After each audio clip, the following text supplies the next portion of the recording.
Hi friend, market আড্ডা with Soumik. আমি সৌমিক, আপনাদেরকে আরও একবার স্বাগত। বন্ধু, গত সপ্তাহে আমরা যে ভিডিওটা করেছিলাম সেখানে আমরা আলোচনা করছিলাম যে আমরা প্রাইস অ্যাকশানকে যদি ভালোভাবে যদি আমরা রিড করতে পারি তাহলে আমাদের একটা সময় আসবে যখন আমাদের কোনো ইন্ডিকেটার সেরকম কোনো প্রয়োজন পড়বে না, এবং আমরা এই চার্টটাকে দেখার যে অভ্যাসটা বারবার আমি বলছি যে এটা যতটা আমরা করতে পারবো ততই আমাদের পক্ষে সুবিধা হবে, যে ইন্ডিকেটার ছাড়াও আমরা অনেক সহজেই আমরা একটা সাপোর্ট এবং রেজিস্ট্যান্সকে কাজে লাগিয়ে এবং প্রাইস অ্যাকশনটাকে ধরে আমরা অনেক ভালো ভালো ট্রেড আমরা অবশ্যই সুইং ট্রেডে নিতে পারি। এবার কথা হলো যে অনেক সময় দেখবেন যে আমরা ঠিকমতো প্রাইস অ্যাকশনটাকে লক্ষ্য করতে পারছি, কিন্তু একটা রেঞ্জ আমরা ঠিক বুঝতে পারছি না, বা ওর সাপোর্টটা বা রেজিস্ট্যান্সটাকে ধরতে পারছি না।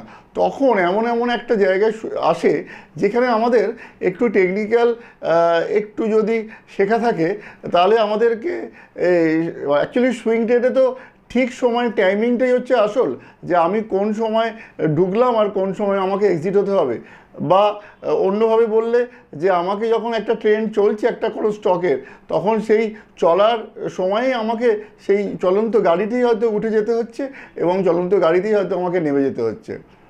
এই একটা ব্যাপার তো থাকেই। তো এমন একটা সময় আসে যখন দেখবেন আপনি হয়তো ঠিকমতো রেঞ্জ বাউন্ডটা বুঝতে পারছেন না, বা ঠিকমতো প্রাইস অ্যাকশনটাকে খালি দেখে ঠিক বুঝে উঠতে পারছেন না যে আমি কোথায় আমার এন্ট্রি নেওয়াটা সঠিক হবে।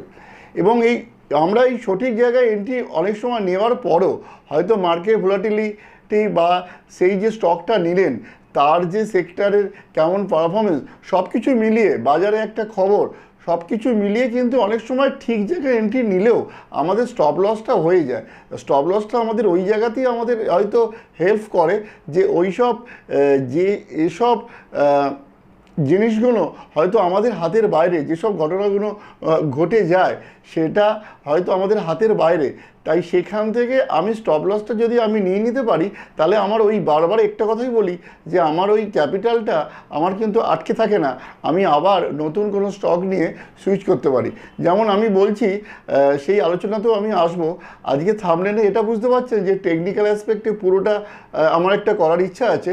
সেখানে আমি চার্ট ওয়াইজ আপনাদেরকে দেখাতে চাইছি যে কিভাবে আমরা একটা কোনো স্টকে এন্ট্রি নেওয়া আমাদের উচিত ঠিক কোন জায়গায়, এবং সেটা কীরকম হয়। দেখুন, আমরা বেশিরভাগ সময় এরকম আমরা দেখি যে আমরা যারা সুইং ট্রেডে কাজ করি তারা এরকম একটা স্টককে বারবার নিতে চাই যে হয়তো স্টকটা অনেক দিন ধরে একটা ডাউন ট্রেন্ডে চলছিল, আবার সে একটা আপ ট্রেন্ডে মুভ করছে।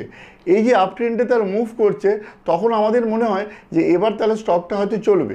এই জায়গা থেকে আমরা কোনো একটা জায়গায় আমরা এন্ট্রি নিই, সেটা জেনে বা না জেনে, এবং তারপরে হয়তো আমাদের টার্গেট হিট হয় বা কোনো সময় আমাদের স্টপ লস হয়।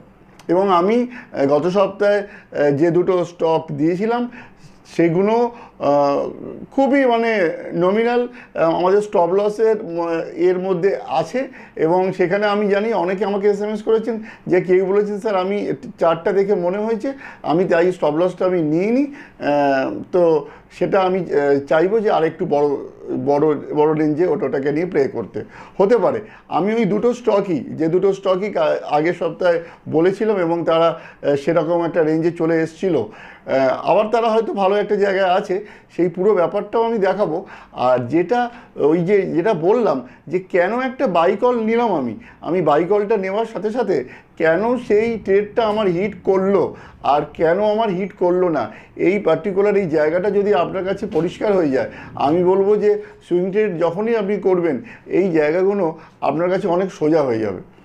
হয়তো যে দুটো উদাহরণ আজকে আমি দেখাতে চাইছি সেটা দেখার পরও আরও অনেক কিছু টেকনিক্যাল অ্যাসপেক্ট আছে, সেটার তো কোনো শেষ নেই, কিন্তু এই দুটো এমন জিনিস ওই জায়গাটা আমাদের কাছে খুব ক্যাচি, যে একটা স্টক ডাউন ট্রেন্ড চলছিল, আমি দেখলাম যে এবার স্টকটা আবার উঠতে শুরু করেছে, এই জায়গাটা আমাদের খুব মনে একটা গ্রিড হয় যে এবার তাহলে হয়তো স্টকটা চলবে।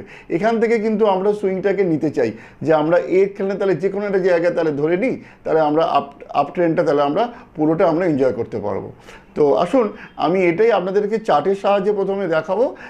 আমি আমার মতন করে সেটাকে সাজিয়ে আপনাদের কাছে দেখাবো। যারা নতুন এবং যারা পুরনো তারা হয়তো এটা সম্বন্ধে অনেকটাই ওয়াকিবল, তবু বলবো একটুখানি আপনারা তবু একটু ব্যাপারটাকে ঝালিয়ে নিতে পারেন।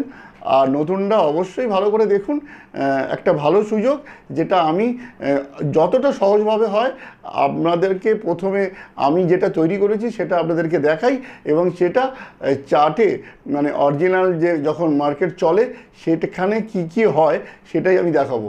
মোস্টলি আমি এখানে ডে চার্টটাকেই আমি ইউজ করছি, আমরা ডে চার্ট টাইম ফ্রেমটা দেখেই আমরা কাজটা করব। তো আসুন আমি আমার ওই চার্টগুলো দেখিয়ে একটু বোঝানোর চেষ্টা করি, বা আমরা দেখি যে কিভাবে আমাদের সুইং ট্রেডে যে কোনো একটা স্টকে আমাদের এন্ট্রি করা উচিত, এবং সেগুলো কেন ঠিকভাবে আমরা ওখান থেকে ব্রেকআউটটাতে আমরা কোনো সময় আমরা সাকসেস হই, বা কোনো সময় আমরা স্টপ লসটা কেন নিই। স্টপ লসটা নিয়ে কোনো ব্যাপার না, স্টপ লসটা হলেই যে আপনার খারাপ বা মন খারাপ এরকম কোনো ব্যাপার নেই। স্টপ লসটা আমাকে হেল্প করে, আপনার ওই টাকাটা একটা সময় আটকে রাখলো না, আপনি ইচ্ছে করলে সেই স্টকটাকে আবার নিচে এসেও আবার ধরতে পারেন, সেটাও যেমন হয়। আবার পাশাপাশি আপনি অন্য স্টকে সুইচ করতেই পারেন। এখন যেমন মার্কেট চলছে এখানে অনেক স্টকই আপনার কাছে মনে হবে চারটা দেখলে যে আমি এটাও নিতে পারি ওটাও নিতে পারি, তাই হয়তো এখানে অপশানটা বেশি। তো যাই হোক, আমরা ওই আসল জায়গাটাকে আপনাদেরকে আমরা চলে যাই।